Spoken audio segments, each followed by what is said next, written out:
Thanks, Tina. All right, so welcome to Math 2504, 2024. Nice to see everybody. I'd just like that we acknowledge the Jagera people and the Turrbal people. They're the traditional custodians of the land on which we gather here today. In Southeast Queensland, we pay respect to elders, past and present. We extend that respect to Aboriginal and Torres Strait Islanders people here today. And personally, I'd like to say, I feel very fortunate being here in this part of the world. So yeah, hope you guys do too. So before we do anything in the course, okay, always, so before we do anything, anybody have like a super burning question before we start with anything? No, okay, you're a very well-behaved cohort. All right, so just like everybody from the teaching staff and even a bit beyond joined. Most of the people, I'll introduce the ones that haven't joined. So first and foremost, I'll just give the mic to Dr. Paul Bellett because he is really the person that's going to take you on the journey from 20 to 90, maybe. Let's see. So I've been handed the microphone. Maybe come to the... Yeah, I unintentionally didn't think of what I was going to say. But it's really nice to meet you all. I'm an academic refugee. I'm from industry, so I come in once a year and do this. So it's a good opportunity for me. I like that when we've designed this course, it's coming from an industry perspective of stuff that's useful to learn for maths graduates. So my experience coming out of maths and going into industry was kind of traumatic. So if you learn some stuff that will help you along the way, that's the intention of this course. So it might be a bit of a baptism of fire, hopefully not too much. We've got a bit of a soft start this year with you only doing a bit of a boot camp for the first 2 weeks before you get onto my section. So hopefully you have a good time. That's a 20. 20, yeah. 0 to 20. 0 to 20. 20 to 90. Yeah. And then Claire, maybe 90 to 150. Yeah, yeah, exactly. Then stuff in the hand. All right. Yeah. Cool. Thanks a lot, Paul. Yeah, so really, Paul, together with one of Paul's good friends, Andy Ferris, helped design this course back several years ago, even before COVID. Remember there was such a thing, COVID pandemic? So Andy has been now the 4th year teaching. And just as he came in person, Isaac Bell. So, hi everyone, I'm Isaac. I'm one of the tutors. I'll be running the Thursday morning support practical. I took this course about 2 years ago, and it was kind of my first real taste with coding. You might have done some like MATLAB stuff in 1071, some other little bits, but this was like my first taste of actually working with a larger project, having to understand a lot of this code stuff. And I think it's taught me a lot of skills that I continue to use. I'm in my 4th year of a dual degree in maths and physics, and the being able to do all this kind of, I guess, not only just the details of Julia, but knowing how to create larger simulations has helped me a lot in those courses. So I really think that this is like a bit more of a practical and get something out course. Hope to see you at one of the practicals if you come to the support practical on Thursday. Thanks, Isaac. And are you still an office holder in the Math Student Society or? Yeah. Okay. So who knows Isaac from elsewhere? Some. Okay. The secretary himself. So now after Paul finishes, we'll have a visit from Paul Verbeek. And I'm not sure Paul Verbeek is here. He's a young father of 2, very busy. So I'll introduce him. So Paul Verbeek, there we go. Dr. Paul Verbeek, this guy. First of all, I got the wrong cursor. So that's an email to me. So I'll see now. There we go. This is what he looks like. He's a funny guy. So he's a senior lecturer at the ITEE, or they have a different name now. Some of you are students in that school. What is it called? EESC, Electrical Engineering and Computer Science. He's an expert of computer algebra systems. He actually worked in a company called Maple. So computer algebra systems, actually programming the computer to do algebra, symbolic mathematics and stuff like that.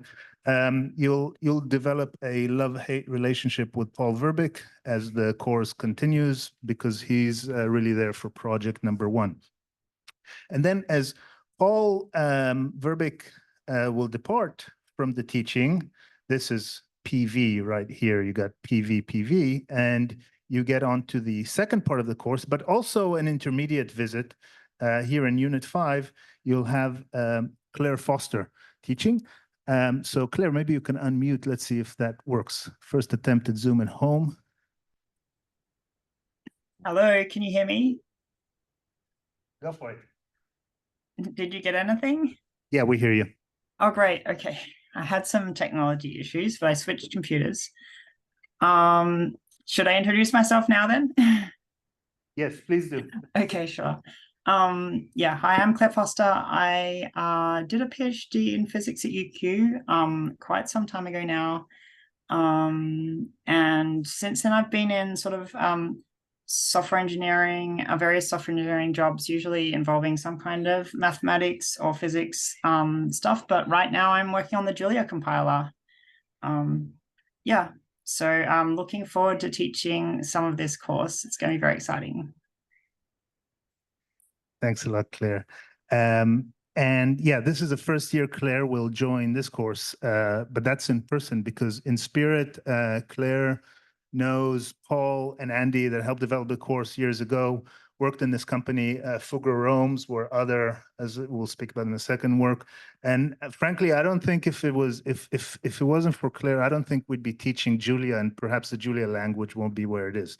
So you already probably are forming some opinions about Julia. Why is it not Python? Why is it not R? Why not something else, etc.? Why not Rust? I don't know. These are discussions that one can have. You can blame Claire for some of it, not all. Yeah, you can, I guess. She's an early pioneer of Julia, and as she says, still just came back from Eindhoven from the Julia conference, right? That's true. Yeah, it was great. Yeah. Okay. Well, thanks a lot. So we'll see you in week. Let's see, I'll share screen here again. That will be for the first time in week 6, in the Tuesday of week 6. Okay, so that's the lecturing staff. However, we very much hope that next year, Dr. Agnese Barbensi will take over the course. It's not for sure. Everybody here plans to pass, by the way? Yeah. Okay. Yes. Okay. Good. So you might not see Agnese in this course, but you'll see her in other applied mathematics and other courses. So yeah, Agnese will also say hello. Let's hear you. Hi everybody. Nice meeting you, even if from here. I'm jealous I didn't have the opportunity to have this kind of a course when I was a student. I'm hoping you'll enjoy it. Seems great. I can't hear you. And, yeah. And what's your area of research? It's too complicated for me. Oh, yes, sorry. Applied and computational topology. So it's applied computational topology. So involves computation, involves topology. Lots of computations, lots of topology, and the goal is to apply to problems coming from real world, especially biology. Wonderful. Yep. And Agnese joined the School of Math and Physics, I believe, already a year ago, almost. Almost, yes, in November. Okay. Almost, yep. yeah. Time passes, and thanks, Agnese. All right, but Agnese is not formally part of the course, so don't hold her accountable for emails, etc. She's got her other teaching load. She's shadowing this course. Many of you will form opinions probably during the semester of what we're doing right and wrong. Students do have a love-hate relationship with this course because it's a lot of work, and it's especially front-loaded work. And it actually takes a lot of time. I'll explain a bit more about that. And we are looking to improve it from year to year. I'll explain what improvements we've tried to make this year. But feel free to just drop Agnese a personal email as well. Next year when you do it, you could do it better. The good thing to know is that a lot of the tutors have been students in this course, right? Such as Isaac and others. So of course, some of you will be tutors perhaps next year in the years to come. And speaking about that, I see Cooper in the passenger seat. No, in the driver's seat. Hey, Cooper. Yes. Hello. All right. So yes, I took this course 2 years ago, same as Isaac. I'm a 4th year math science student, and I have majors in statistics and genetics. So I think this is absolutely a great course. You you learn lots of really useful things. And yes, I can attest to the love-hate relationship, but overall, I think it is a amazing course. Thanks, Cooper. And by the way, you will see Cooper on the Wednesday. So the opening practical on the practical that everybody's recommended that they join one of these practicals. That's with Cooper. Whereas Isaac is in a support practical. You do not have to go to support practicals. If you feel that you're asking a lot of questions that are really kind of on the the extra knowledge, please don't take the support practicals time with that. So support practical is there exactly as such to give support. The fact that this year we have a lot of time for practicals, so 2 hours per practical, we had 1 hour before. So it's recommended that maybe you also use the practical times. The standard practical has some material, but also use that time. But certainly also the support practical, you can use that time to actually work on your assessments as well, because you've got an expert nearby, such as Cooper. Thanks, Cooper. So who else do we have on the call? We have Tina. So Tina took a break last year. She tutored for the first 2 years. Very happy to have her back. And just before Tina introduces herself, you will find in Blackboard lecture recordings where, practical recordings where Tina runs the practicals. Okay, if you miss a practical, you can go to that Blackboard, but there's a bit of an alignment difference, right? So maybe what is practical G now is not what was practical G in 2022 and 2021, but you'll have her recordings. Mostly hers. Also, Thomas Graham used to tutor, and now he works in Paul Bellett's team. Okay, so Tina, you're doing a PhD. Tell us about that. Yes, I'm doing a PhD in computer networking over at the Electrical Engineering and Computer Science Department, which, as you said, has just changed its name, so I keep forgetting. But yeah, I'm here at General Purpose South, so that's where my office is. And I'm now in my 3rd year of the PhD, so that's going well. But for my undergraduate at UQ, I studied software engineering and physics. And then I tutored this course for the first 2 years that it ran, I think. So I took a break last year, but I'm back now and I'm excited to do it again. Yes, and as you've got highlighted there, I'm taking the Wednesday 12 p.m. practical. So I'll see those people there. Amused. Thanks a lot, Tina. And yeah, looking forward to have you. Now, Lemao also did the course not last year, but 2 years ago. And is taking the support practical of Thursday. So tell us about yourself, Lemao. Yeah, thanks. So yeah, as Yoni said, I'm taking the support practical on Thursday. Feel free to come along if you need some help or if you just want to say hi. But yeah, I'm in my 4th year this year. I'm doing a maths and CS degree. So yeah, just this semester left, but I'll be doing honors next year. So yeah, took this course 2 years ago, tutored it last year, and really enjoyed it. So yeah, keen to take it again. Thanks, Lemao. Very happy to have your help again. Am I correct? Did you do an internship in one of the summer internship with one of the companies associated with the course? Or? Yeah, I interned at Fugro 2 years ago, I think. So yeah, Megan Dawson, who I think is one of the industry professionals, I did an internship under her. Okay, thanks. This is not me trying to make an ad for Fugro. Many of the people here don't work in Fugro anymore, but everybody know about the S&P Science Industry Project, right? So that was through this, I assume. Maybe it was through a different internship, but anyway, of course, this course kind of lives together with those internships, and we recommend towards the middle or end of the semester to go towards that. I'll also use this opportunity to introduce Zhao, whom cannot attend. So Dr. Zhao, let's see. I don't know if Zhao has a LinkedIn picture. Zhao, no LinkedIn picture. Okay, but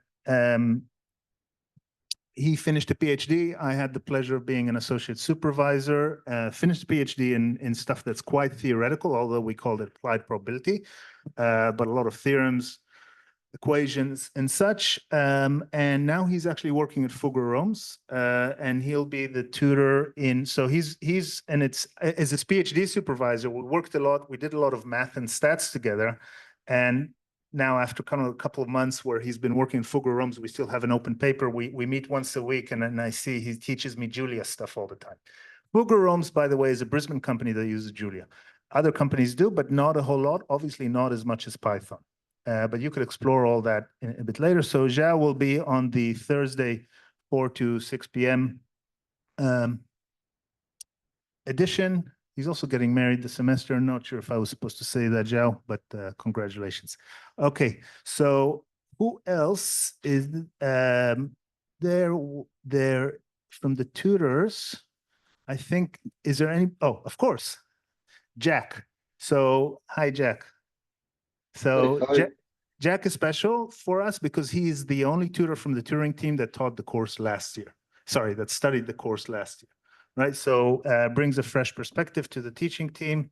And tell us about yourself, Jack. Hi. Hey, yeah, as Yoni said, I did the course last year, so this is my first year doing it. I'll be doing the 2 p.m. Wednesday session, as you can see there. Yeah, this is my first time tutoring, so I'm looking forward to trying it out and seeing what I can do. Thanks a lot, Jack, and thanks a lot for putting up your hand for tutoring this year. You were an exceptional student last year. I must say, I'll say it now at the start of the course, even if there are students here that struggle through this course, right, and there will be, but actually this struggling has kind of a positive trajectory.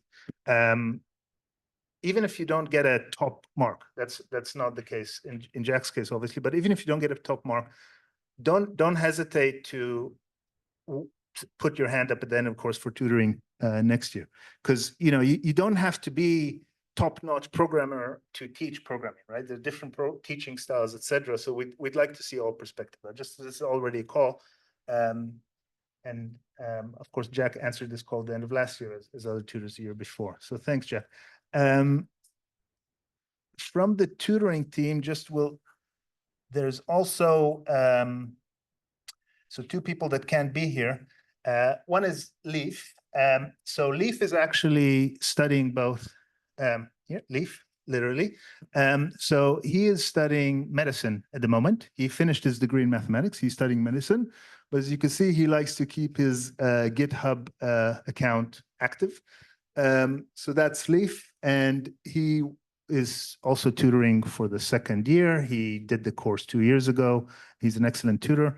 And you'll meet Leaf so he's coming back from camping, I believe, in Giroin National Park, and you'll meet him on the Wednesday 4 to 6 p.m. practical. Okay, so that's Leaf. And last but not least, I think we got everybody except for Brendan. So Brendan, he completed, so Brendan's, okay, so this is Brendan also, sorry, no picture. But Brendan will take the 4 to 6. This is kind of the closing, the second before Red Room practical, right? Support practical, right? Not after. Don't come to the practical, please, intoxicated. So Brandon completed his Bachelor of Mathematics in 2023. He did the course 2 years ago, like a good part of the gang. Since he started a job at Suncor Bank, and he's a financial crime data analyst, where he spends most of his day working with SQL, right? So databases. Claire will speak to you very briefly about SQL, but we won't do SQL in this course, okay? And Python. In his spare time, he continues to develop his programming skills, primarily focused on full-stack web applications. Full-stack web applications, who knows what that is, roughly? Full-stack web? What's full-stack web? The works, perfect, right. So like this website for the course doesn't have a backend. When you go to the website, there's nothing in the backend. There's no database. It's static. It's just sending the HTML files to the browser. Full stack, like was said here, thank you, is front and back. So that requires a bit more skill. People think that front end's easy, but front end's actually hard, right? There's a lot of things. Worse. That's experience speaking. Worse. Okay, so that's what Brendan does. And yeah, that's the team. Thanks for listening to this whole spiel about the team. So I know some courses don't do it, but in this course, it's kind of important because the people are here. The fact is that the School of Math and Physics is taking time, effort, money to bring industry experts to teach here, right? Such as our two lecturers, Paul and Claire, and also two tutors. So this is kind of the gist of it. So hope you keep that in mind. And just to top it off, you do have two perspective seminars. Okay, so these are 1 hour visits. The first one is next week already by Dr. Megan Dawson. Oh, guess where she works again for this company, Fugro. Okay, she's actually Zhao's boss, Paul's previous colleague and his colleague, etc. So Megan will speak for an hour. That's not teaching. This is speaking about her perspective in industry, but you do have a bonus question for big homework where you listen to that lecture and summarize it. People find this very engaging. It's a good thing to go to this lecture, engage with Megan, engage with her, even connect afterwards, start building your industry connections. People always find these perspectives seminars engaging. And Metha, you might have seen her at other events in the School of Math and Physics. She has a PhD from this school. Megan has from engineering, okay, but they're both very mathematical. Metha will give a perspective seminar towards the end of the semester. She's done this in previous years. Last year in the years before, we had 3 perspective seminars, but the course was very loaded.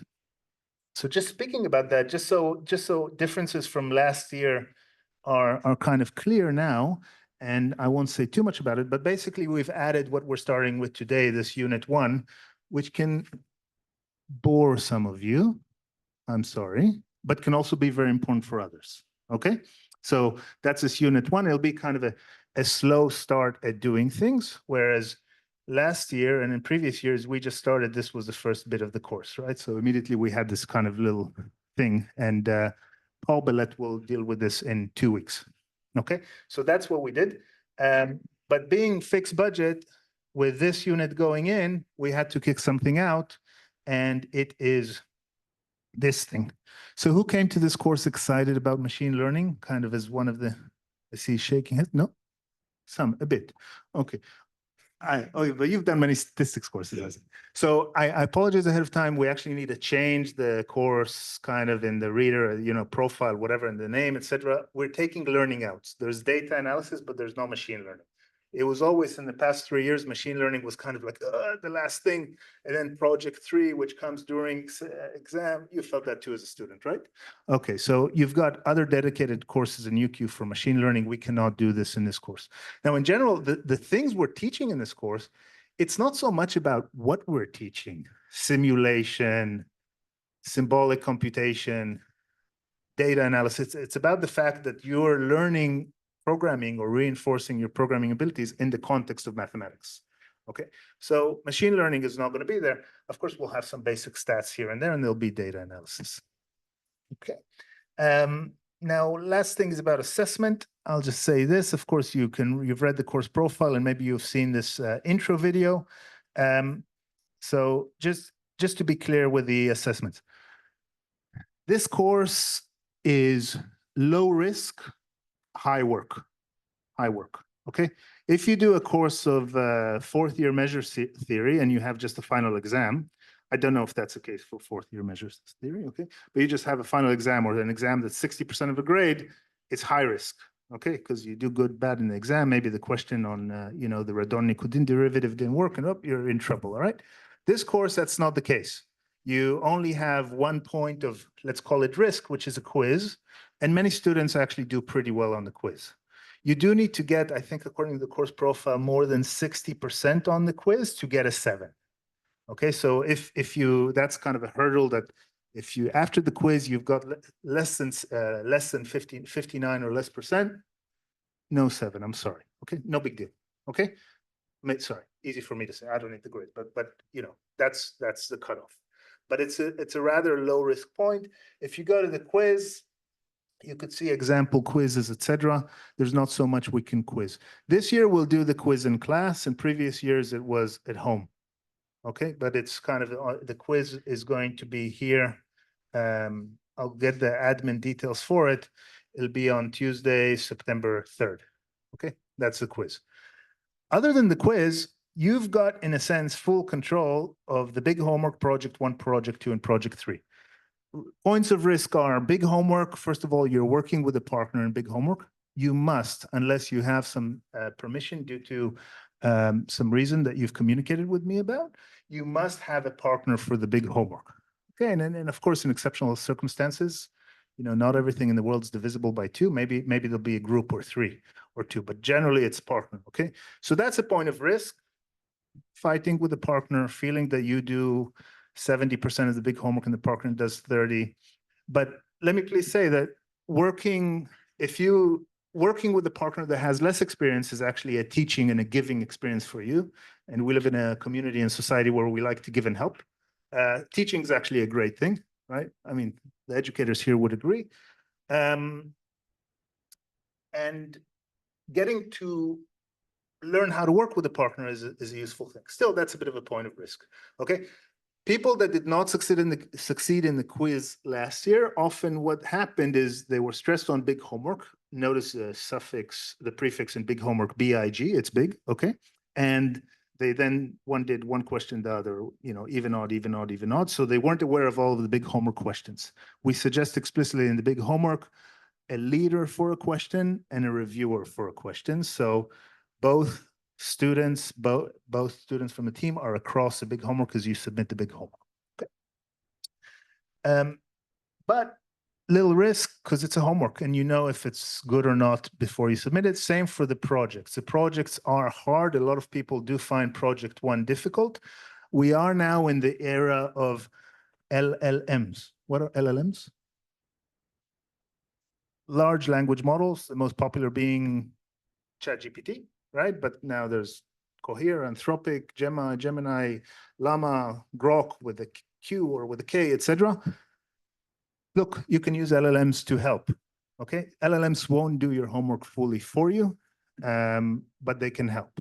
Okay, and they certainly won't do the projects for you because the projects are very specialized.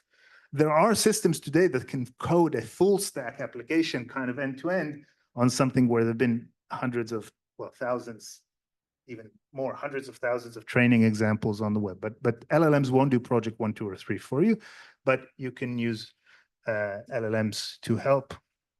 Even starting today, you can even open another tab with Anthropic, Cohere, or ChatGPT, or anything else, and get some help. If you use Visual Studio, then feel free to use GitHub Copilot, but feel free not to as well. Yes.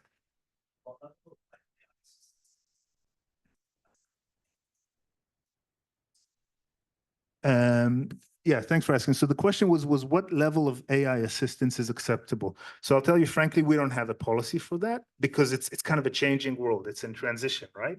I mean, the AI, the LLM space is changing the life of developers. And I'm actually kind of keen to hear maybe from Paul, like how do you use it in your team? I mean, that's... I'm old and confused and I don't use them. Same as all modern tools, but I should. And it's the way of the world. Like developers, it's all about productivity. So if you can use them to help, just, they hallucinate. I've used them in the past. I've checked out them, how the performance is. They'll hallucinate modules, that don't exist in Julia. That's definitely a thing that will happen. So we'll spot pretty quickly if you've done something silly. Yeah, but use the tools available.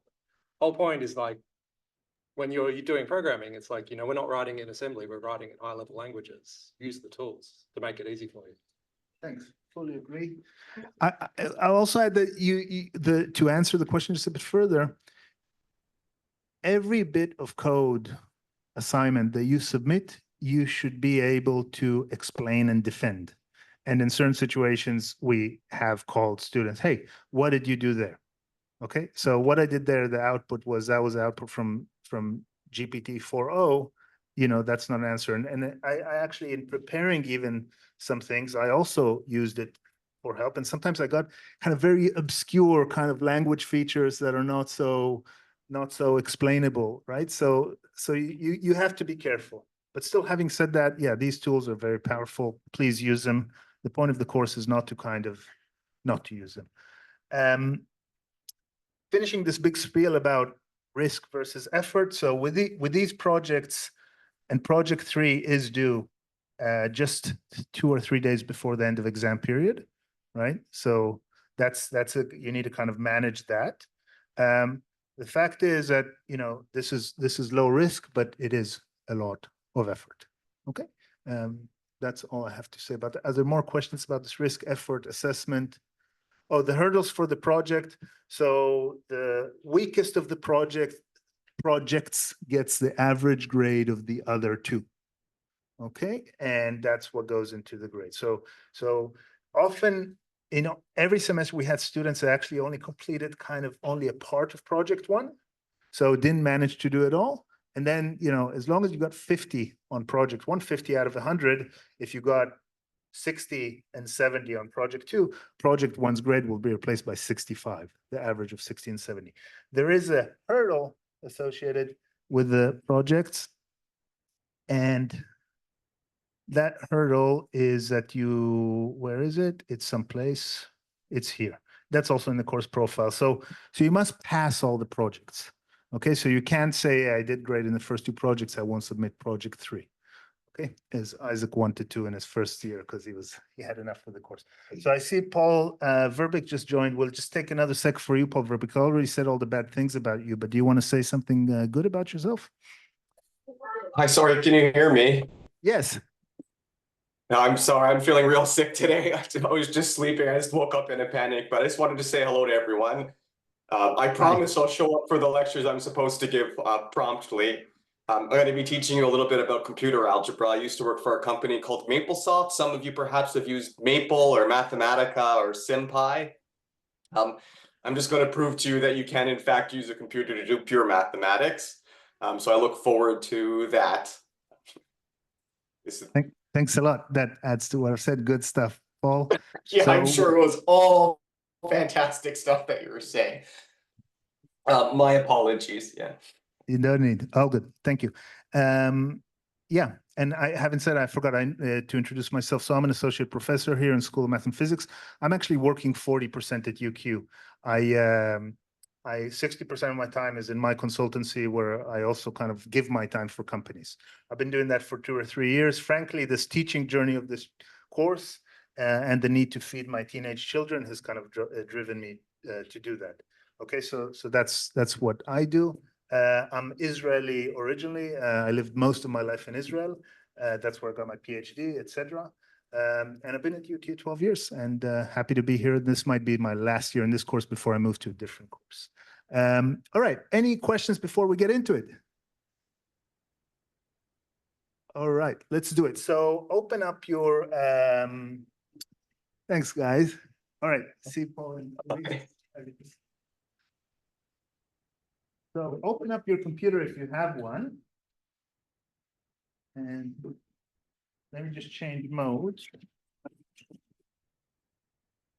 So the purpose, can you hear me? Is that all right? All right. So the purpose of this unit,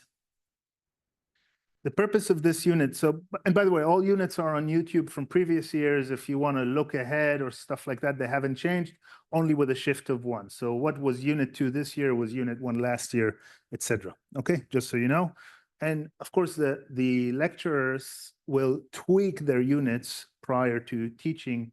In particular, Claire Foster will probably do that more for Unit 5, because this is the first time she is teaching that for the first time, and Unit 7 and 8. So make some tweaks to what's there, but so the material is quasi in flux, a bit kind of changing, but not really, right? So the idea is, the way to do it is before a lecture is open up the unit, see what it's about, ask yourself some questions. That's kind of the ideal way. Of course, life has constraints, right? And you can't always do the ideal way.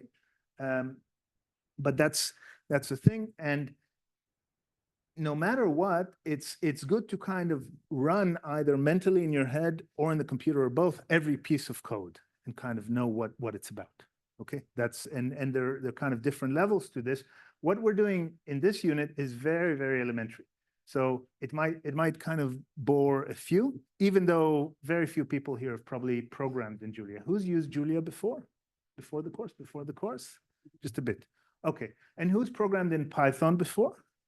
I see quite a lot of hands. Who has not programmed in Python before? I see 1 hand, 2, okay, 3, okay, right? So going out to industry, Python is the language, most notably.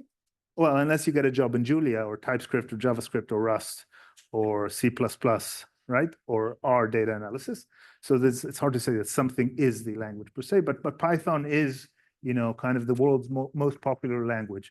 We chose to do this course with Julia, and you'll hear more about this from the other lecturers as well, because Julia is a bit more of a mathematical language.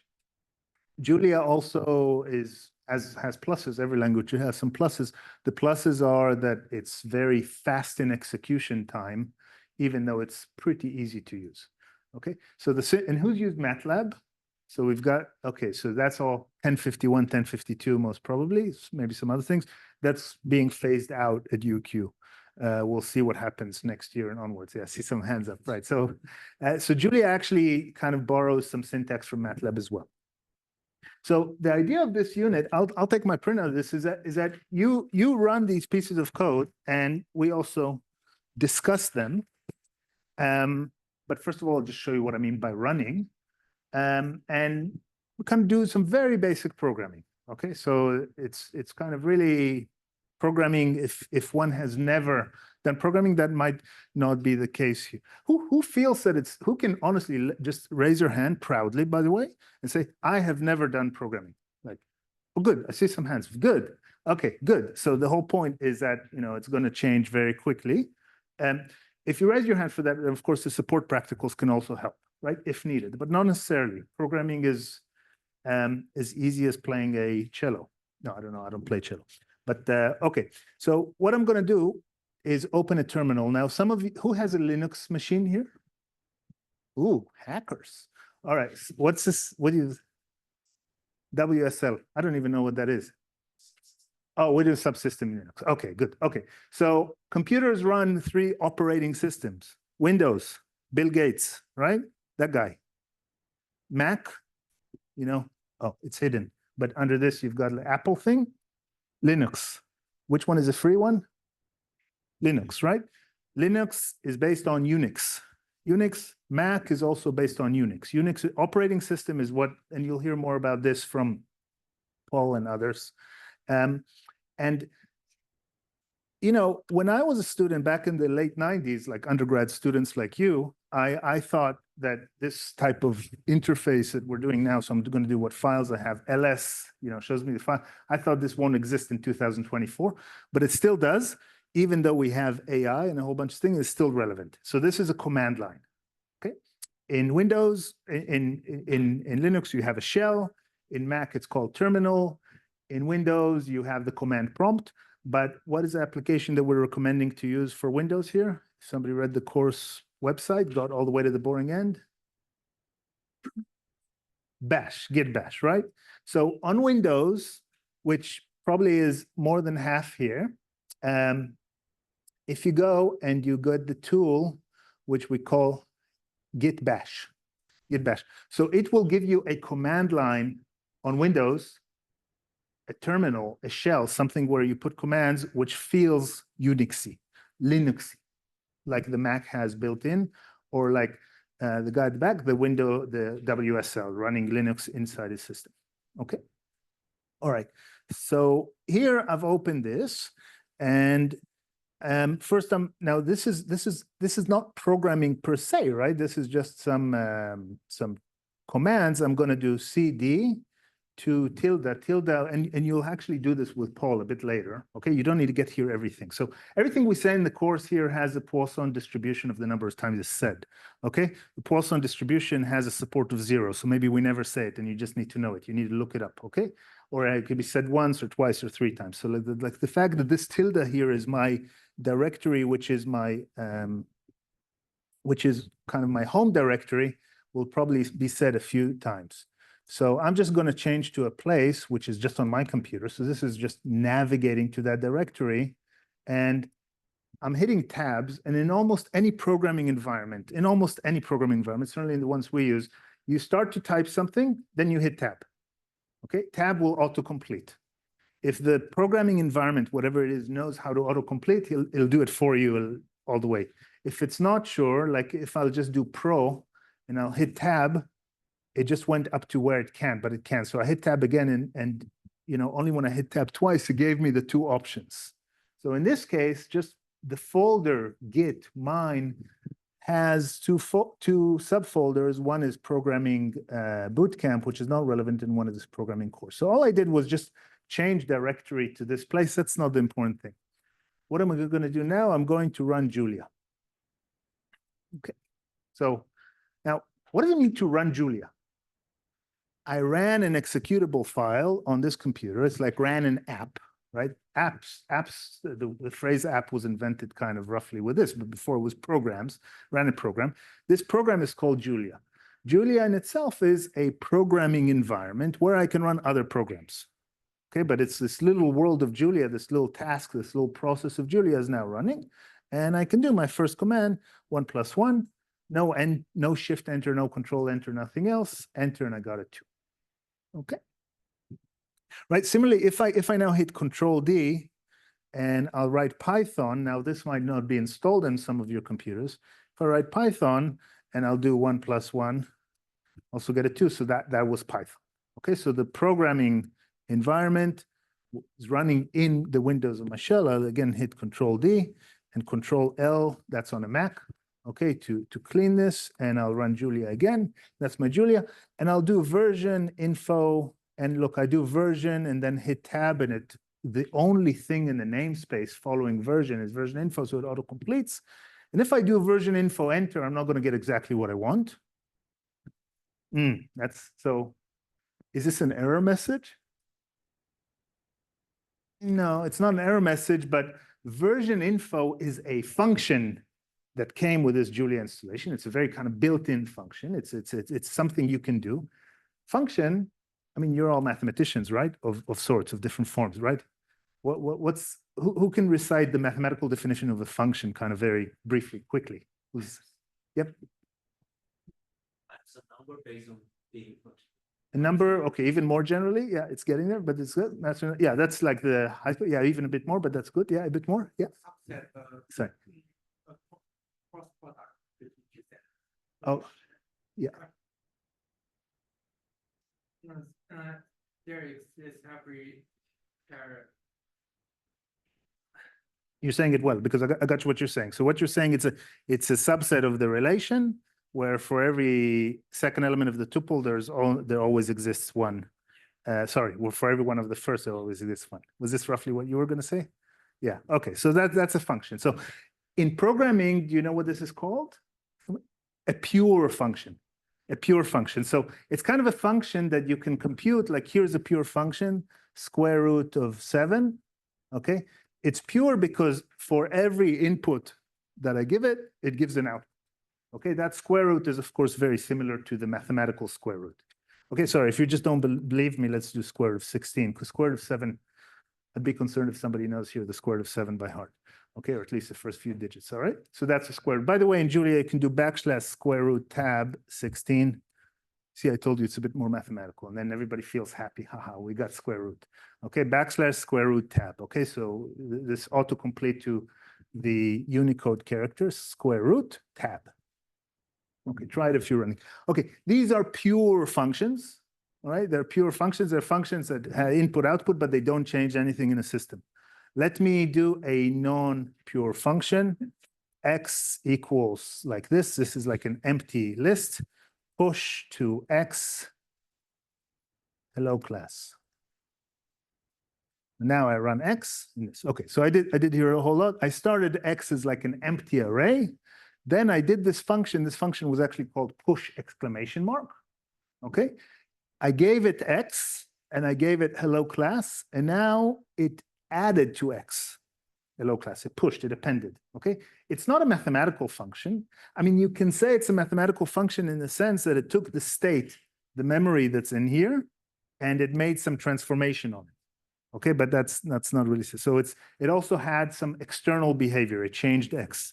Here's another one that's not really a pure function, because this one now kind of wrote something to the std out, to the standard output. Okay, so that's so many things about, so I digress, sorry. There has to be some digressions in this unit because kind of to entertain everybody. Okay. There also needs to be a break at 10:02, which is in 5 minutes. All right, so what happened here when I ran version info? Anybody have some guess? Like, did I run version info? Yeah. You kind of just had an expression, which was just the function itself. So it just told you what the function, like what options it had. Wonderful, wonderful. Thank you. So this, this is an expression. Now you'll get more into those details with the other lectures because with me it's all kind of superficial. All right. But the version info exists as an expression in this system, right? If I will do version ginfo, okay, so let's hit that. Now I got an error. Okay, I mean Julia's not shy about this. Said error. Undef I don't know version ginfo. Okay, but version info was the expression. So what that wasn't running version info. That was just seeing what it is. If I do X, there is an expression in the system like that because I've set a variable up here X. Okay. By the way, in all this programming environment, if it's not clear, everything you have in the back is just kind of printed, right? It's just history, right? So it's always, as you're doing this, your program has kind of a state inside. Okay, so let's now run version info. And the common way in most programming languages, certainly in Julia, is to do open, close, round brackets. This basically says, run the function. Okay, run the function. Are there any inputs to the function? No. Okay, so in a mathematical function, you always have to have an input in a pure mathematical function. Here, no. Okay, and this kind of connected to my Julia installation and told me, listen, buddy, you are running Julia version 1.10.4. Who has Julia 1.10.4 or some very close version? Okay, all right, good. And if people, so you can run this in parallel. All right, I'm going to hit Control L to clear the screen. I like clearing the screen. Control L. All right, and let's start. So let's be now a bit fast. But actually no. Before this, I'm actually going to do Control D to exit. Okay, so now I'm not in Julia anymore. I'm in the terminal, right? You might have a different terminal where you're running. I'm going to run Julia again, and just to show you a different way to exit, I'm going to run the exit function. Is this going to run the exit function? No. Oh, exactly. Well done. So run exit.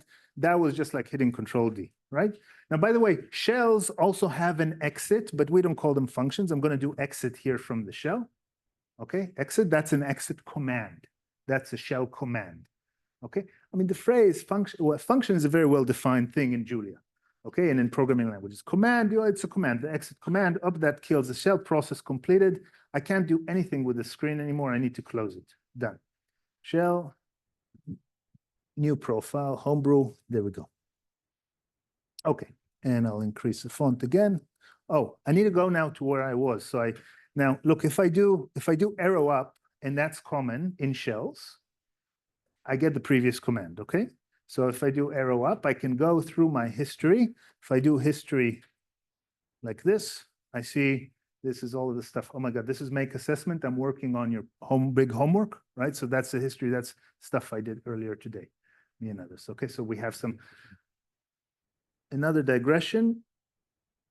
Everybody can go to the GitHub repository for the course material, and that's where we keep everything as well. So you can see, I still haven't committed the changes to big homework, but it's not stuff you need to do, okay? But this is kind of where we keep all the stuff we make, okay? So previous years and yada, yada, yada. Okay, back to this. So I do arrow up, CD to this place where I prefer to work. And now I can, again, of course, run Julia. But I don't want to run Julia now. I want to do one more thing before we take the break. I want to create a little program which will not be run in the Julia environment. By the way, that Julia environment is called REPL. Some of you have already seen REPL. What's REPL? REPL, perfect. Read, evaluate, print, loop. Okay. Command, run, command, run the command, run the command. Very simple, right? REPLs have existed since, I don't know, about 1975. I mean, earlier before in defense, but, since terminals existed, maybe. Plus or minus a couple of years, maybe minus a couple. Okay, all right. So what I'm going to do now is I'm going to create a file. First of all, I'm going to change to one more folder, lecture and consult scraps, because that's just where I want to work. And what did I do here? And I'll remove this file. So this RM is a dangerous thing. I say RM is remove, delete. Okay, that's what it does, RM. And now I'm going to open an editor. Previous year, some students didn't know what an editor is. An editor is like a word processor, only it doesn't have like MS Word, only it doesn't have all the fonts and all the things. It just creates text. Okay, that's an editor. What editor do we recommend to use for this course? VS Code, right? And VS Code has become a very popular editor. Some of you have used editors in the Spider IDE, maybe for Python. Others, I'm going to use now kind of the worst of all editors, which some people kind of take pride in using it. I'm going to call it VI. VI is like, some of you have used VI.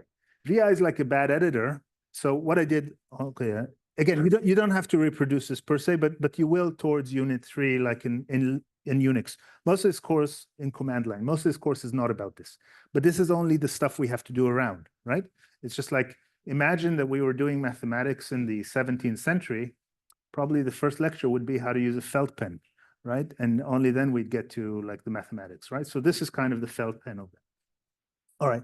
So what I'm doing now is I'm opening the editor, this very simple editor, but it's good to know how to use a bit, VI on a file that I call test.jl.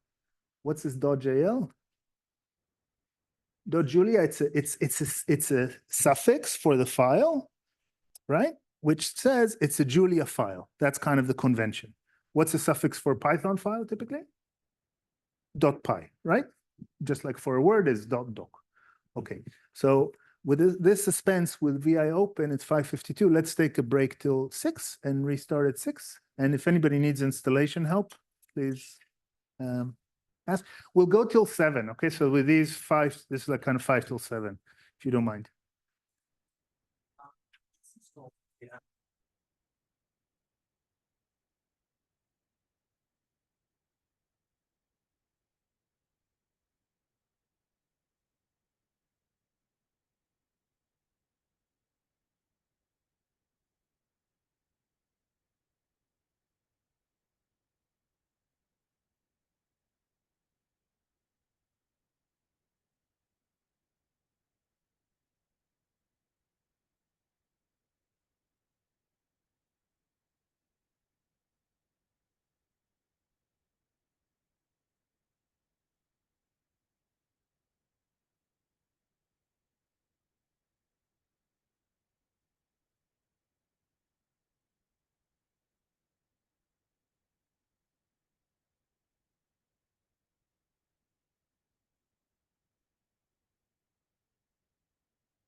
All right, 6 in the evening.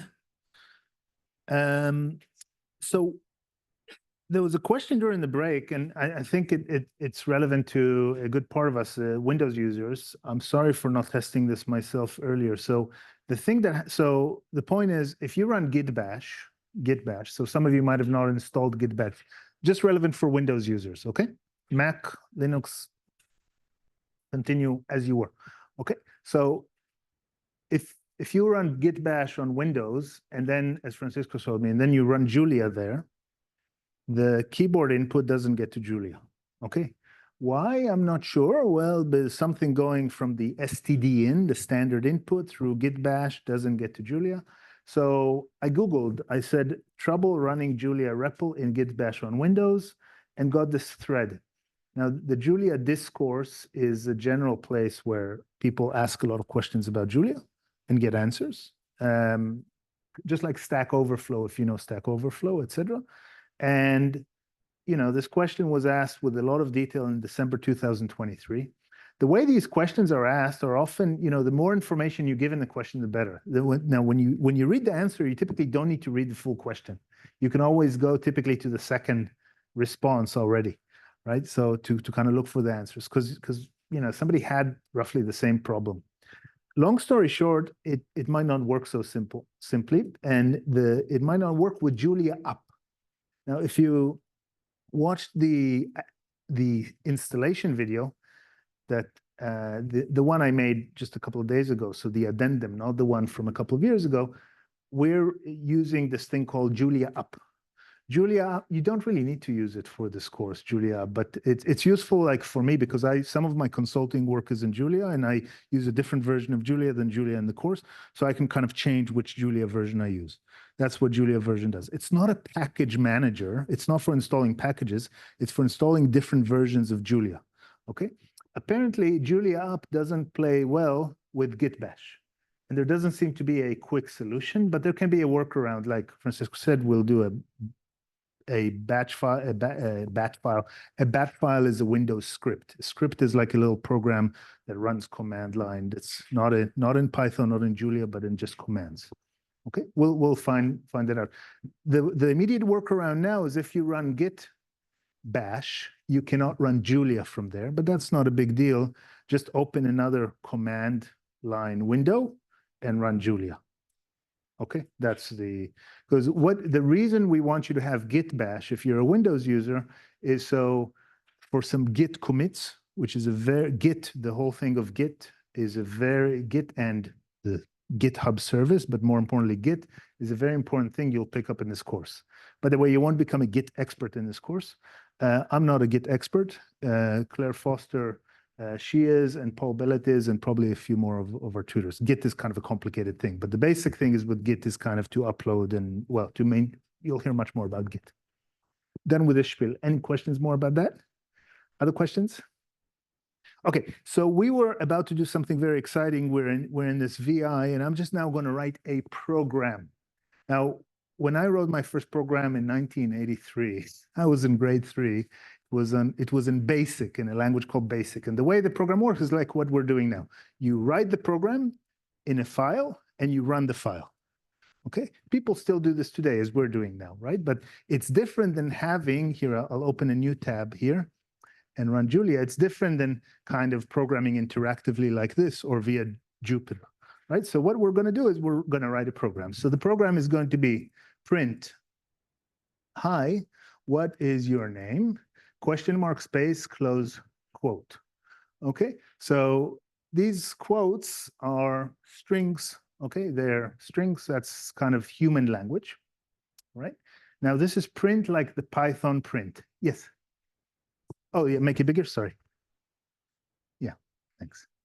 Okay, now by the way, I'm in the VI editor. So if you've never used VI, don't try this per se because it's a bit annoying. So VI, Jupyter is kind of like VI. And VI, I all the time hit escape And then when I try to type some words, it doesn't type them. The keyboard, each character is like a shortcut for doing something. Like if I hit the B, I'm hitting now B, B, B, B, B, it moves back.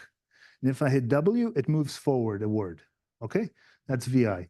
You want to start typing, I'm going to do here I, that goes for insert. And now I'm typing. Okay, so that's VI is a bit weird like that, but people who know how to use it, I'm not one of them. I just do very basic things. But I think Paul Billett, I think that's what he uses. Very old school hacker guy. He thinks I'm probably not watching the recording. He thinks he's very tough by using VI because there's no menus or anything. It's all in the keyboard. Okay, everything in his head. Okay, so now I'm going to do name or my name equals read line.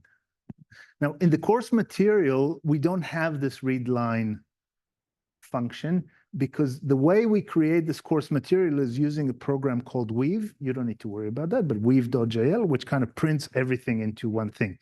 Read line is an interactive thing, it's an interactive program. We don't have interactive programs in the course material. By course material, I mean here in unit 1. There's no read line because if I would write here read line, then this would get stuck as I'm trying to render it. What's read line in Python? I actually forgot. Scanf and C, what is it? Input, thanks, input, right? So that actually asks for user for input. Thank you. So we're making our interactive program. My underscore name, this is a variable. This is a variable, okay? Variable names in Julia, as in most programming languages these days, are case sensitive, right? And you can't do everything. Like I couldn't have put a 7 here. I can't do 7 my name, but I can do my name 7. So, and underscores are very common to use. And it's also common to use lowercase, but that's just a case. So my name, and now I'm going to say print len. Ah, welcome. So your name is $my name. Great to meet you. Okay.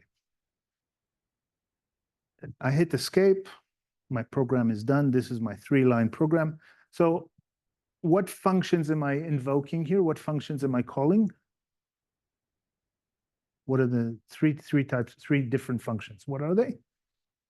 Yeah.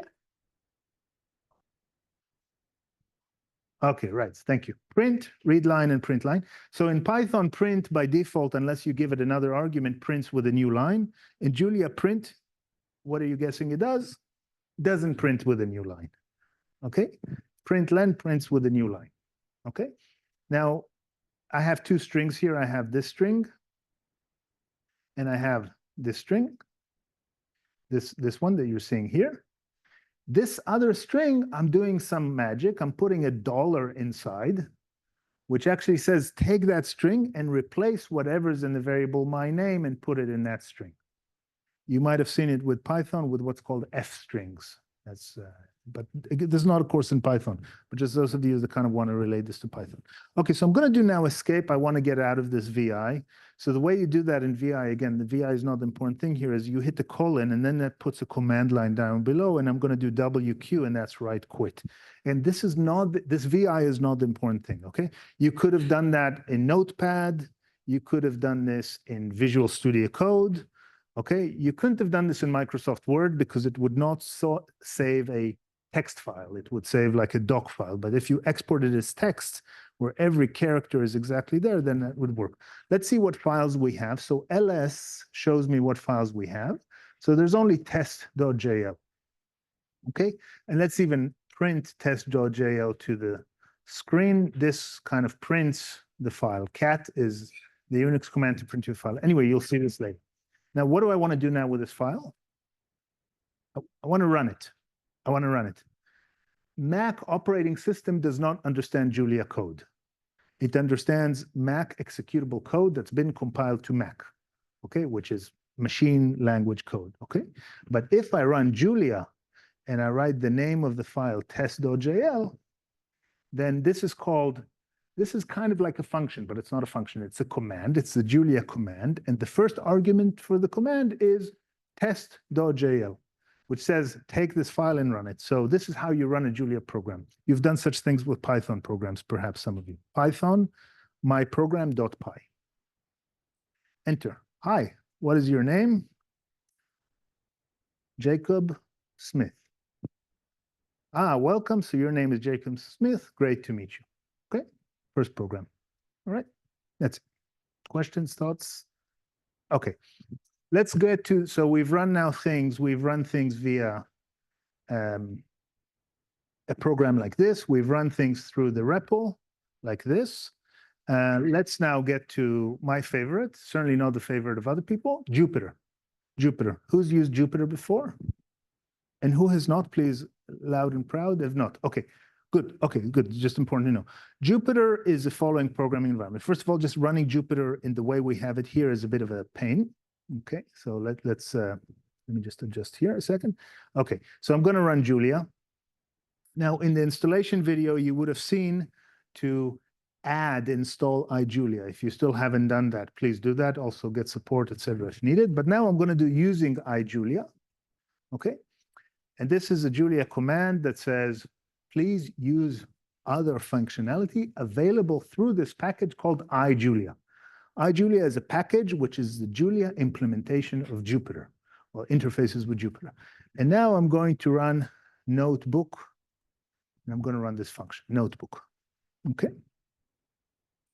So the minute I do this, I get all this stuff, which is not nice to look at. Okay, but it's okay. We can survive that. And it runs, I guess this was also in an installation video, it runs this local server, and I've got this running in the in my local browser, and now I'll actually navigate to the right place. So git mine, this is just on my computer where I'm running things. I've got all kinds of stuff on this computer, programming course, and lecture and console straps. The reason I'm doing this is I'm committing this actually to GitHub, these files. So if you really want what's after the lecture, you can go to GitHub and get the exact notebook files that we created. And now I'm going to do a new notebook. Okay, so notebook is the basic, most important entity of Jupyter. And this new notebook, what kernel are we going to use? So this notion of a kernel, that's like the language, the computing thing underneath that's going to connect to the kernel. We are going to use Julia 1.10.4. For you, you probably don't have all these other Julias. Okay, so because my Jupyter environment kind of knows you can run it with all these different kinds of things. And now I see here Julia 1.10.4. So this thing up here is called a cell in this Jupyter notebook.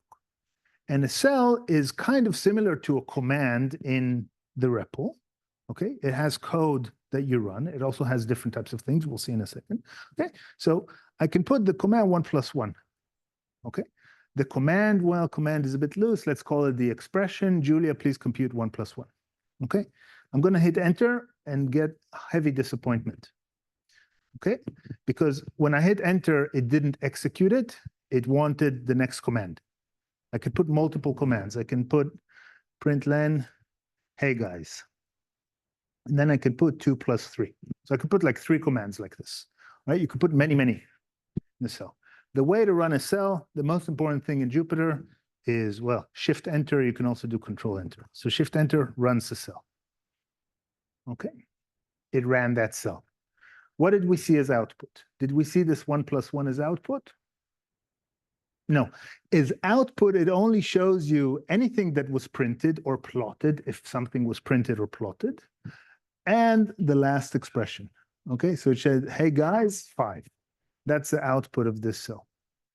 Okay, now I said that Jupyter is a bit like this VI. So in Jupyter, you can do everything that I'm going to show you now with the menu, but it's good to use a keyboard for just a few things. If you hit escape, you're now kind of not in cell editing mode. And then if you select the cell and you hit escape and you select the cell, you hit X, you delete it. Of course, you can delete the cells also through the menu. Okay. So this is how you run commands in Jupyter. So let's just do something just a bit more complex. For I in 1 till 5, println I end. Okay, What is this construct called in general? What did we do? It's a for loop. It's a loop. Okay. Strength of computers, we can make them work hard, right? Counting 1 to 5 is not so hard, but here the variable I will go on the range 1 to 5. And if I do shift enter, here is the output 1, 2, 3, 4, 5. Okay.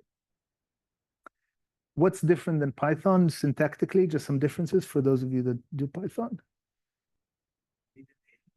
Yeah, and I think Julia doesn't require you to tabulate in order to. Perfect, thanks. Okay, so let's touch with both of these things. Okay, so Francisco's answer was we need an end at the end, and Julia does not require us to tabulate, to use tabs, to use indentation, to use tabs. So let's do it without the end. Let's first of all delete this end, run this, get errors. Befriending errors is one of the most important things to do when you're starting a program, okay? Not to be intimidated, but to try to kind of understand them. This one was not a bad error. It said expected end, okay? So we need an end. Python programmers might find this frustrating. This is like MATLAB. It's good for MATLAB programmers. It's a bit more verbose. You need an end, okay? In Python, you would have done like this, and you would have done range 1.6, I believe. Right, this is the equivalent Python code. Okay, so the next thing that was said is Julia is not sensitive to tabs. So this code also does the same thing. Okay, but one is nice, one is not nice. Not nice version. I'm gonna go here and I'll hit Command and right square bracket. Nice version. Okay, right square bracket changes indentation in most editors, including in Jupyter. Okay, so this kind of tells me that this thing is inside what's happening in the println I. Okay, because I could have added another thing. I could have said, let me tell you about my favorite number. And then run this, and right, so these two things are each happening 5 times. Okay. Good, we've got a little Julia program running. Now, why do people like Jupyter? Some people why they like, some don't like, okay? So Jupyter, first of all, Jupyter stands for J in Jupyter is Julia actually, but it's most popular for Python. And in machine learning and data science, you know, Jupyter is kind of bread and butter. Everybody uses Jupyter, so it's a very good tool to use. Jupyter has kind of scientific notebooks where you can put a lot of complex stories in Jupyter. So instead of me writing one, let's actually just go here to the course a second, and let's go to unit 6. All of the units in the course are not in Jupyter except for unit 6. So if you go, for example, to unit 5, you know, this is just an HTML page that we created using this thing we called Weave. Not so important for you what Weave is, weave.jl. Weave is kind of like R Markdown. Does anybody use R Markdown? Oh, yeah, okay. And the newer version, the Quattro or Quarto. This is kind of the buzz in this world. I don't know about it much, okay? But if you go to unit 6, for a few reasons, unit 6, it actually takes you to this website, which is GitHub.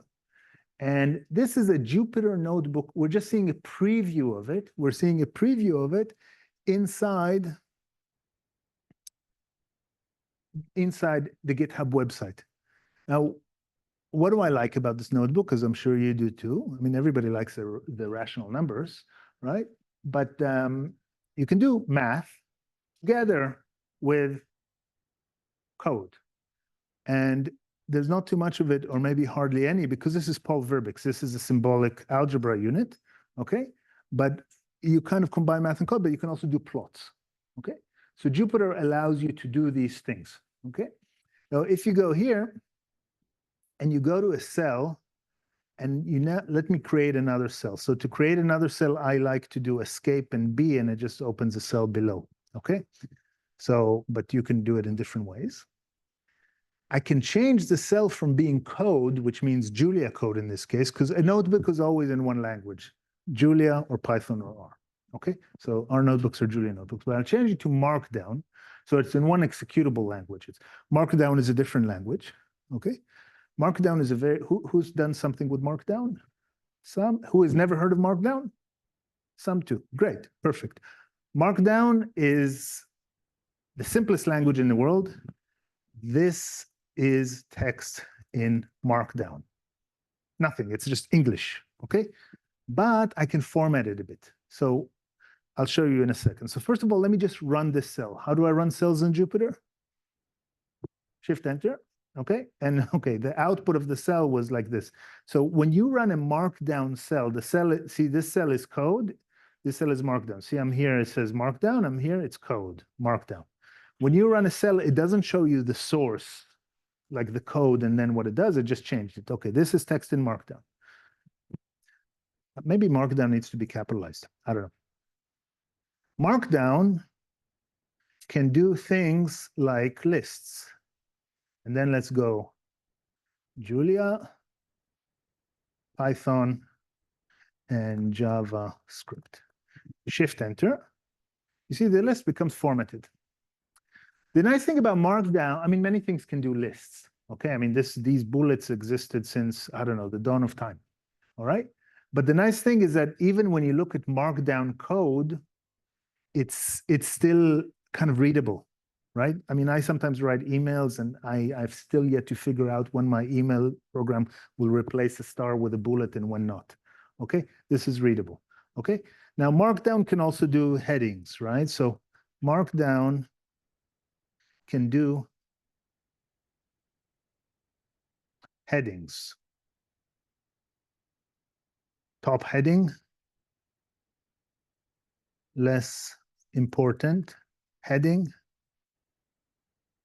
even more less important heading. Might have some, okay? So it formats things like this, right? And then of course you can have some text in between. So now you see that the Markdown is kind of looking readable even when you don't format it. Every time, sorry, this is just big because I just want you to see, but every time what I'm doing is just shift enter, okay? So Jupyter notebooks, two most important components, code cells and markdown cells, okay? That's the two most important things. What do you also want for markdown? What did we also promise? Math, you want math, okay, good. So markdown can do math if it's configured to, and certainly markdown here.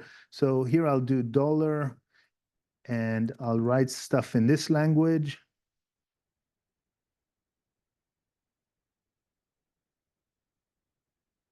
What language is this? LaTeX. Who's used LaTeX? School of Math and Physics the best. Who's not? Who's not? Okay, good. You will soon. It's very simple. Okay, so LaTeX, what program do you guys use for LaTeX or service? Overleaf. Okay, right. So Overleaf came out a couple of years ago. Overleaf is LaTeX on the web. Okay, so LaTeX here, let's run this first.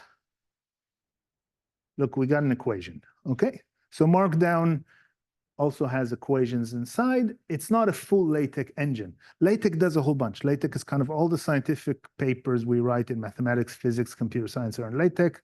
When we have to, when life isn't perfect and we work with biologists and doctors and others, we use MS Word or other things. LaTeX is good for formatting, stuff like this.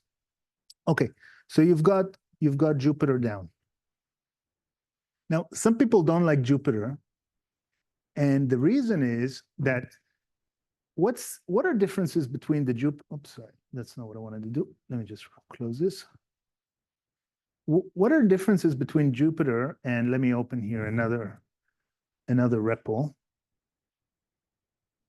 So x equals 1, y equals 2, two variables, okay? So this is in the REPL x equals 1, y equals 2, and let's go to Jupyter, and I'll delete this and delete this. Oh, so maybe I shouldn't have because I'll commit this. So if you'll want to, oh, undo, redo cell operation. Okay, just so we keep this. So x equals 1, shift enter, y equals 2, shift enter. Okay, look, I've done x equals 1, y equals 2 here. I've done x equals 1, y equals 2 here. First of all, just to be clear, this x and this y are not the same. This x and this y. Our computer can run multiple programs in parallel. Jupyter runs a Julia kernel. That runs a different Julia kernel, right? So different scratch pads, okay? And you can have many Julias, many Jupyters running a kernel, etc. Now, people don't like Jupyter sometimes because here, this is just a history, and I don't go up. But if I now have more and more things in Jupyter, it's not clear what I ran and what not. The state of the system is kind of undefined. So when you get a Jupyter notebook and you run it top to bottom, it's okay. But then if you go and make some change above and run it again, it kind of loses its state. Understand? That's kind of some beefs that some people have with Jupyter. In the Julia world, people like to, and this is specific to Julia, people like to use Pluto.jl. I've used it before. I'm not a great fan for our purposes.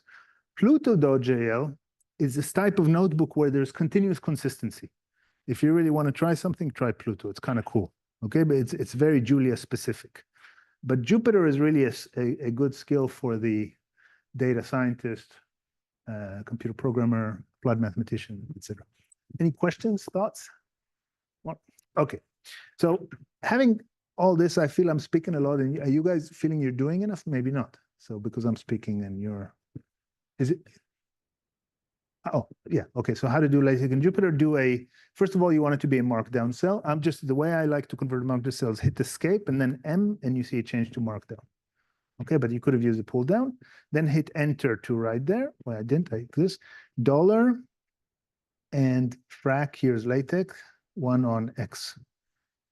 And if you want to, you can also do $, frac 1 on X. And that's like not within the text. See, this one of this one was, my favorite reciprocal is 1 on X.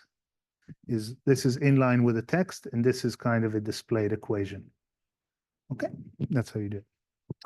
Yeah. Oh, you can also, okay, you'll get that in the tutorial, but you can also do HTML in Jupyter. What's HTML? What does it stand for? Somebody knows. Yeah, HTML, hypertext markup language. So thank you. So HTML, if I go now in the web browser, view developer, view source, this is what HTML looks like. Everything that is, and it seems like there's very little here because most of this is in a language called JavaScript, which runs in the web browser. Okay, but let's go to view source of the code of the course. So I'll go to Math 2504, view developer, view source. I mean, mostly the course team, we wrote this HTML. Okay, what this is, you know why Markdown is nice? And look, HTML, less nice.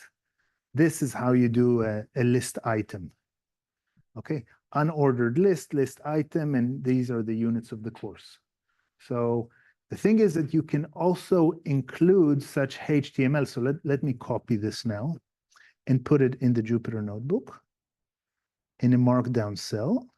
Let's convert it to markdown and paste. It didn't work. Why not? I'm not sure. Maybe I need to do HTML. I'm not sure. But you can write HTML, which is a much uglier language, but much more versatile. Yeah, there we go. So things that the markdown language does not give you, the HTML language will give you, okay, in a Jupyter notebook, okay, in Markdown. So you can kind of put HTML in Markdown and it renders. You see, and if I click this, this is a code. Somebody knows HTML. What does this thing mean? What would you call it? It's a hyperlink. Okay, it's a hyperlink. It says, write Unit 1 Hello World Bootcamp. And when that's clicked, go to Lectures HTML, Lecture Unit 1 HTML. By the way, will this hyperlink work in this notebook? Why not? Relative. Sorry? Like a relative location. Right. Thank you. It's a relative location, right? So this whole notion of being relative or absolute location, like this is relevant when we're running in the web page of the web course. It goes to the folder lectures HTML and does this. But let's try it. Let's just shift enter and click it. And we get disappointment on multiple fronts here. I didn't even open something, but that's for a different reason. I'm not sure why. If we do open, I'm not sure why. But I think my Jupyter is safe from opening links. But yeah, it won't work. Okay, so this, and just when you call an address like this, what is it called in general? URL, Universal Resource Locator. This is not stuff you guys have to know, right? But it's part of this kind of this supporting thing of the course, right? So that's an address in the internet which is resolved to some file on some server.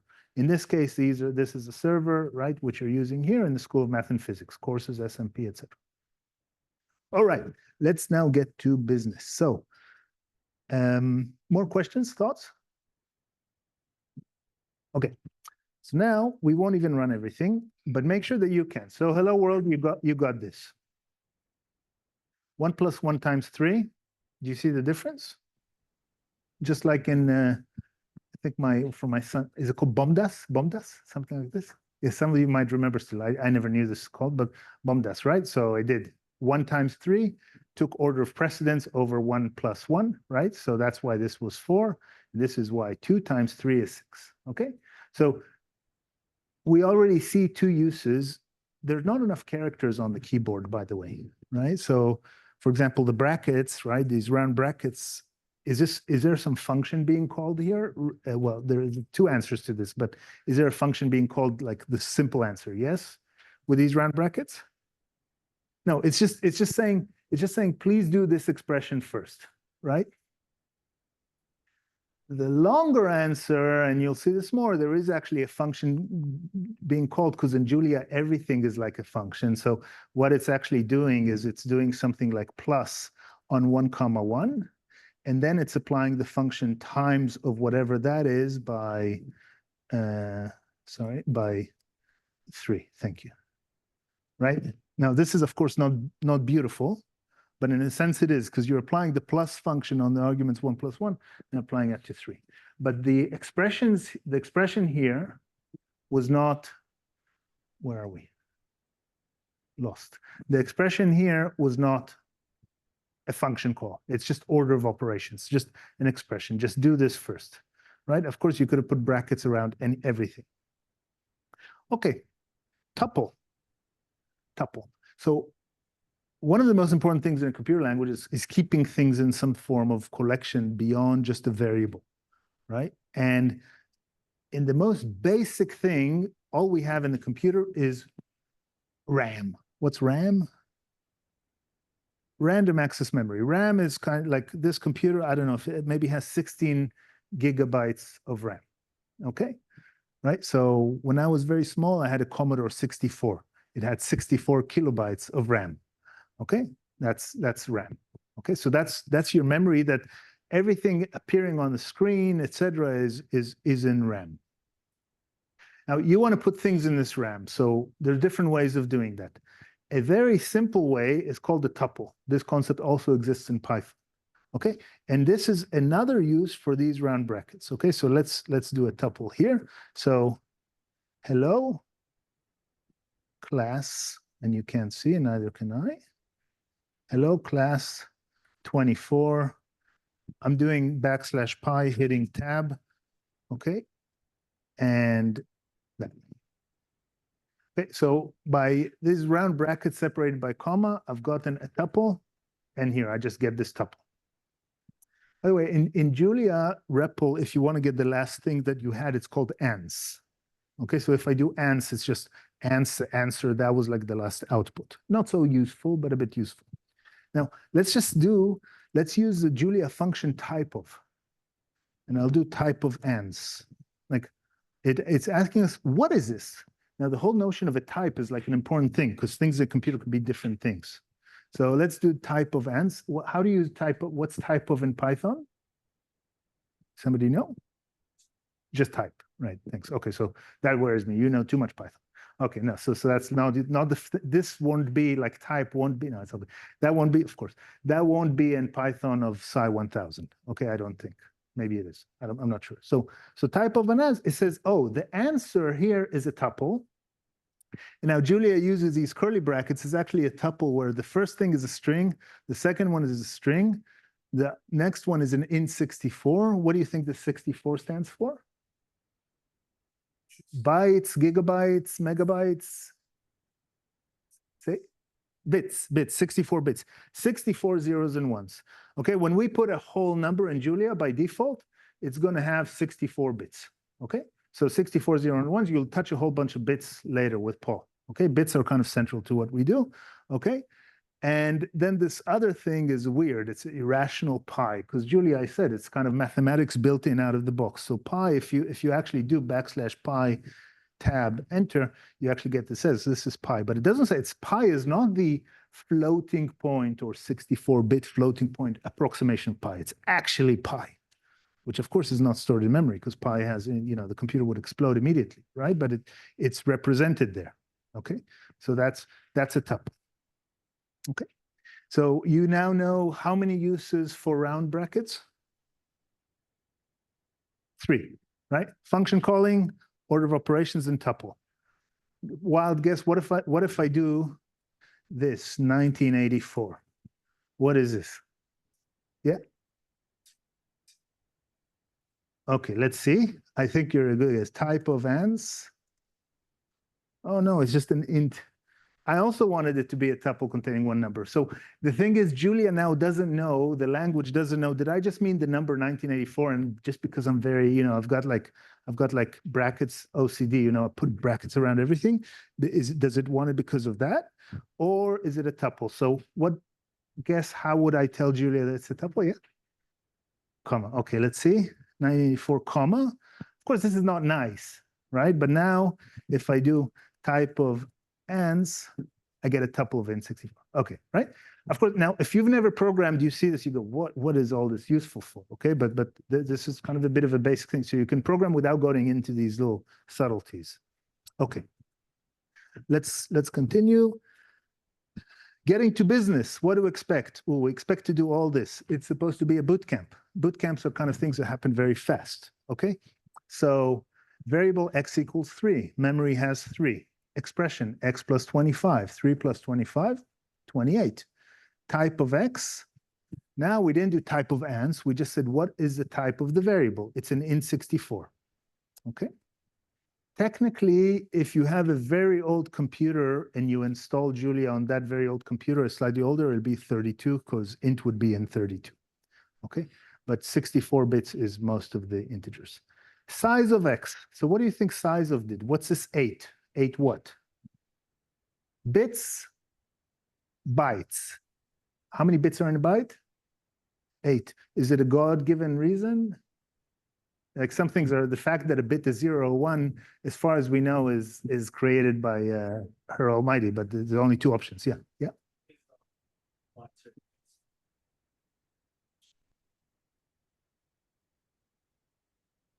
So, okay, but so thanks. So the question is because of binary. So fact is, as far as I know, somebody can correct me, but no, I think it's kind of arbitrary. We could have been living in a world where a byte would be 6 bits, and then we would only have 64 options per byte. Now it's 8 bits, 2 to the power 8 is 256. And that's kind of what has happened since IBM in the mid 50s or 60s. Maybe Paul Bellett, he should know everything, ask him. Okay, but that's why. So it's a bit arbitrary actually, all right? But the important thing is the notion byte is very central. So size of x, this variable x takes in computer memory 8 bytes. Okay, even though bit is the most basic entity, it's a little flip-flop. It's a thing in the computer that has 0 or 1. A flip-flop is like a combination of some transistors that can actually keep a state, 0 and 1. Okay, all right. We're not doing quantum computing in this course. Okay, all right. So only zeros and ones. All right. A byte is the most basic entity in a computer for addressing, for organizing memory, etc. Then you speak about kilobytes. How many bytes are in a kilobyte? 1024 or 1000? What, 1024? Okay, I also agree, 1024. 1024 is 2 to what power? 10. Okay, these are numbers you kind of need to know a bit, all right? Say again? A qubit byte is? Right. A kibibyte, thank you. Okay, right, the kibibyte, perfect. Thanks for saying this, right? So a kibibyte, right? So when you speak about internet speed, you actually speak when you speak about megabits, etc. You're actually speaking like not in 2 to the power 20, right? It's like 1000 or 10 to the power 6. When you're, that's kind of the convention. When you're speaking about memory, kilobyte is just like said, 1024. And a megabyte has another 1024 of that, so 2 to the power 20. And a gigabyte is another order of magnitude, another 1024 of that. And then a terabyte, etc. Okay, so that's the size of X. Great. This function's a bit more esoteric. Is bits X? It says true. So I don't know what is bits means. So let's see. So in Juliet, I can do question mark in the REPL. Okay. And I can write is bits, enter. So is bits, return true. So it's a function. It returns true if X is an instance of its is bits type. That's such a horrible answer. Thanks a lot, Julia. All right. So basically what it says is if this variable in memory is actually represented in continuous memory. Okay. And more can be added about it later, but we'll see something that's not is bits in a second. Just so you want to, just to see a second, question mark. Let's do a slightly nicer one. Println. So now we got some help. It says println, this is what you can put, print using print, but also sometimes the help, okay, help can be useful, but can also be hard. So let's actually read the help for println all the way. So we did help on println. It says search. It says, first of all, you can also look at print styled or print or sprint or isprint. Okay, these are some related functions. Okay, good to know. I don't know all of them. I don't use all of them.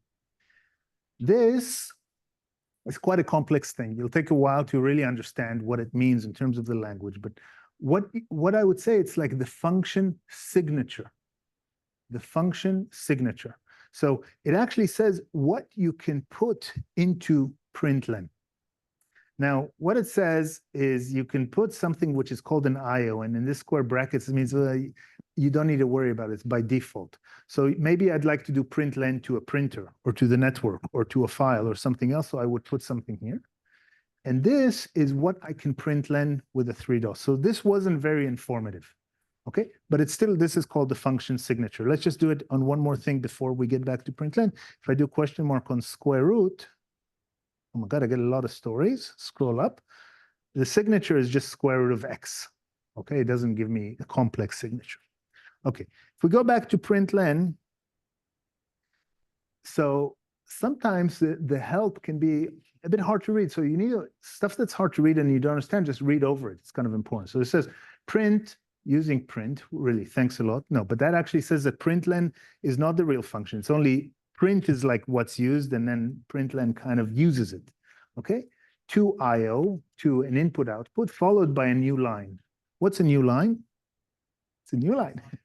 Okay, what would be a character for a new line? Some of you know this from other \n. So look, if I do print hi \n, hello \n, shalom \n, enter. Okay, so each of these \n, thanks for saying, was a new line. That's a new line character. Why did I need the backslash?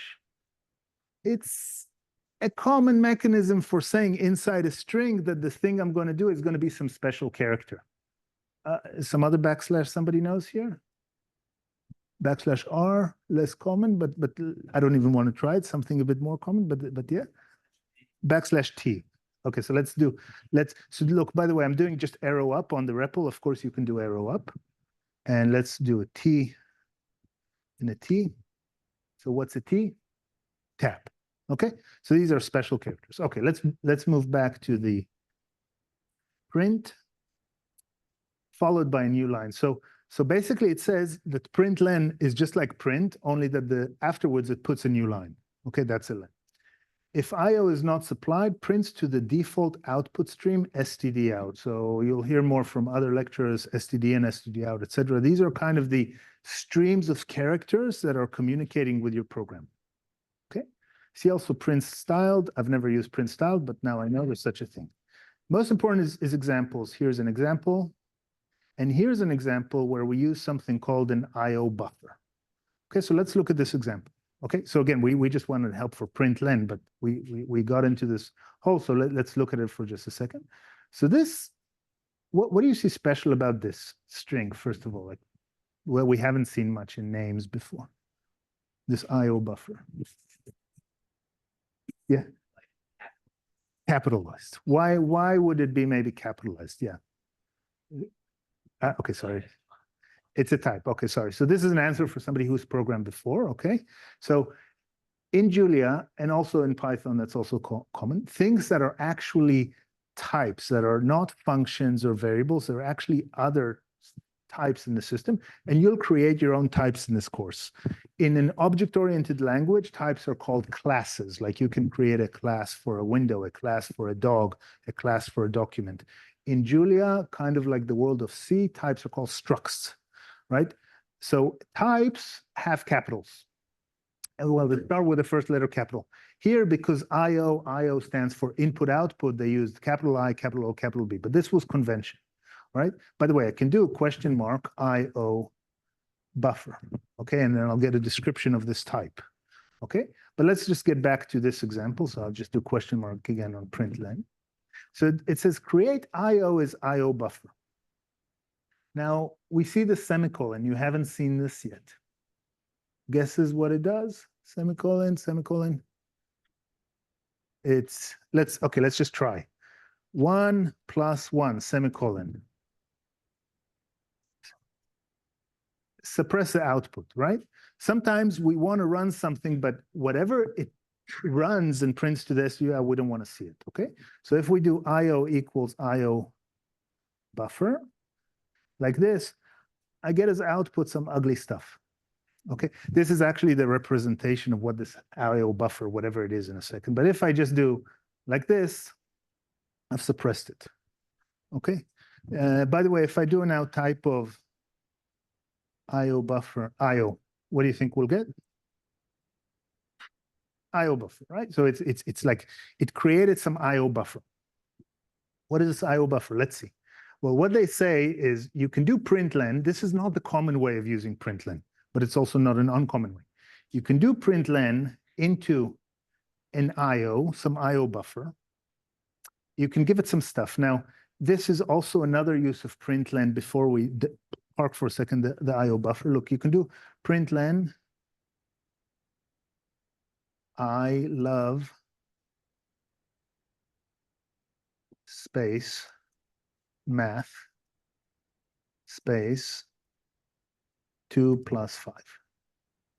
So println is a function you can run with multiple arguments, okay? So it's putting the argument string I love, the argument string which just have a space, the argument string math, another argument space 2 + 5. Okay, I love math 7. Okay, that's not a big story, all right? So here in this example, they're saying println to the IO and just print a few things. Oh, hello world. Well, that happens to be the name of our unit, hello world, okay? And now they say, okay, now do a string. And again, look at the string, it's a capital. So it's actually create a string from some function, which I also don't know, but let me just tell you that in Julia, so it's not a function that I know, it's not in my vocabulary, okay?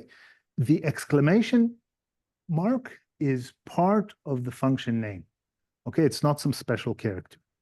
And by convention, what it's telling me is that this function is not a pure function. Remember what a pure function is? Pure function doesn't change anything, right? This function take exclamation mark is going to take everything in IO. Okay, so if I now, it's good to take their code and try to run it. So I'll run this bit of code, and then I'll run this bit of code. Now, with the semicolon, you can also, if you would like, for some reason, you can run multiple statements on the same line with a semicolon, okay? And then we'll take this bit of code.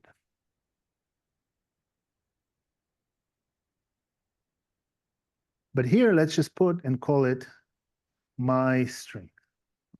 Okay, so we've got here 3 kind of lines that we're running together. I just decided to do it on one line, just so you see that it's possible. And we're also exploring reading the help here. So create this thing called an IO buffer, println to the IO buffer, and then take a string from the IO buffer and put it in my string. Let me actually just put a semicolon too. Will there be any output when I run now? So I see shaking head. I think no, but I actually think that there will be an output to the print len. Oh no, there won't. Sorry, because it's printing to IO. You're fully right. I'm with you. Okay. Okay, no output. But now if I run my string, then it has this string which was printed here. That was very boring. Sorry, but help is boring. The thing is that one can kind of explore the help and then try and try different things in the REPL. That's kind of the story. So yeah. So how did we get to this actually? I forgot. We'll get back here.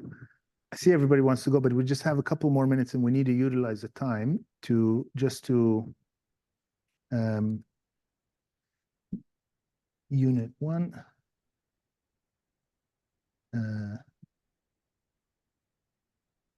Okay, so let's just look just a bit more and get just a bit more. Oh, right. Oh, so we wanted with the is bits. Nobody remembered. Neither did I. Okay. Question mark is bits. Oh, right. And then we saw that is bits. Sorry.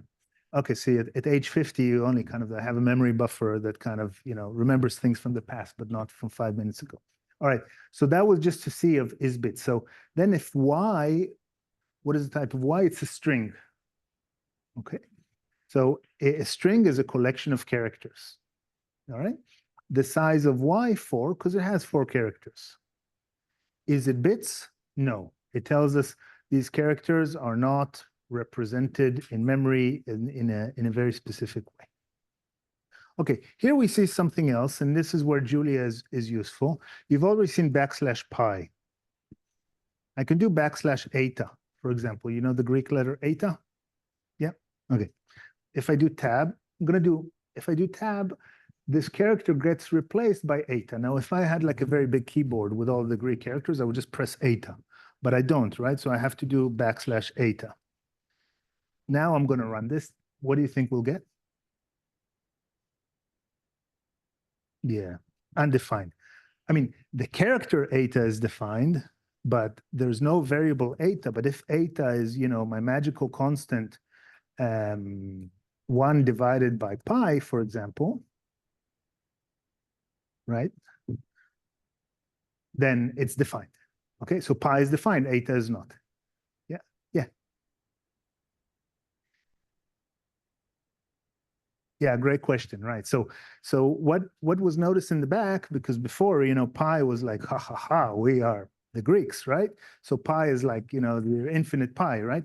But once you do arithmetic with pi plus 1, okay, it's already type of ans.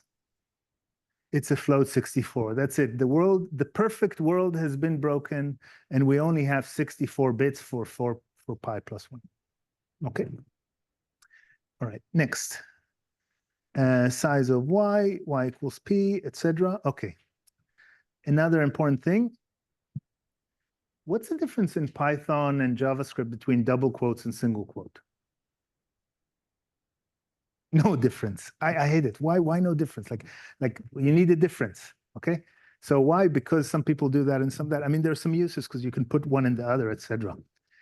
In Julia, these are different things. So this is like how it is in the world of C. This is called a character. So let's go back here. This is, what is this? A character or a string? String. This is a string P. This is a character P. The string, this is a string that happens to have a single character, just like this is a string which happens to have a single character, okay? Or here, I'll put 2 if you want, okay? Eta kappa, all right? This is a character which is just the letter P. ASCII is a way of representing those letters, but that's only for the keyboard letters and a few special characters. What's a more modern way? Unicode. Unicode has as many characters as you like, all the emojis and everything, right? So you can even do emojis, you can do variables that are emoji names, etc. You can write Unicode, etc. So that's the difference between a character and a string. The type of y is a character bits, yes. All right, operations with variable, hello world. And we write this here, x times y. What do you call this operation between two strings? concatenation. Yes, I never said correctly. Concatenation, sticking together, right? But if you do x equals hello, y equals world, and you think you're in Python, you do x plus y, we get an error. Okay? In Python, this would work. This is how you glue strings together. It's very important to glue strings together. One of your assignments in the big homework that's coming is actually sending stuff to like a LLM, like API, right? So you have to glue some stuff together as you send it. Okay, it's very basic, but working with strings now in 2023, 2024 has become very, very common because the new programming language is English, large language models, etc. But still, the programmers that connect these things want to send stuff. But this doesn't work. If you do x times y, it will work. Are we going to get a nice hello world? Semi-nice. Missing a bit of a space. Okay, thanks. So let's do this space y. Okay, so we did here two concatenations.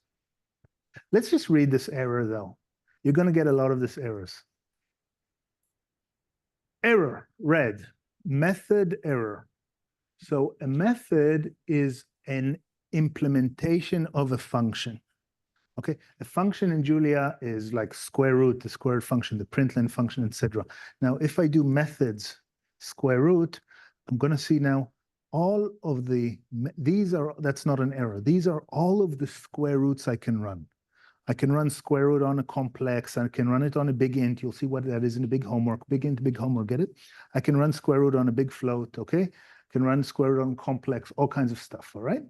Now, let's go back to hello to x plus y. No method matching. What did it try to do? What did it try to do? Right. It tried to do string plus string. I can do, what are the methods of a plus? So plus, remember, everything's like a function, right? So plus, even though it looks like a character, it's a function. 189 methods. I can sum a whole bunch of stuff, right? But I cannot sum two strings. But actually, it was nice enough to say string concatenation is performed with star. Okay. All right. That note, 3 minutes left. Are there questions, thoughts? Yeah. Yeah, method star 233 stars. And just to finish, just to kind of, I know this is intro to programming, but just to this, let's just do star on star. Let's do, look, if I do plus on A string and B string, and now I do A times B. Okay, then let me do this, but I need to do base dot. It still didn't let me do this. Okay. Sometimes you just finish a lecture with a bad example that didn't work. But I wanted to redo a plus, which is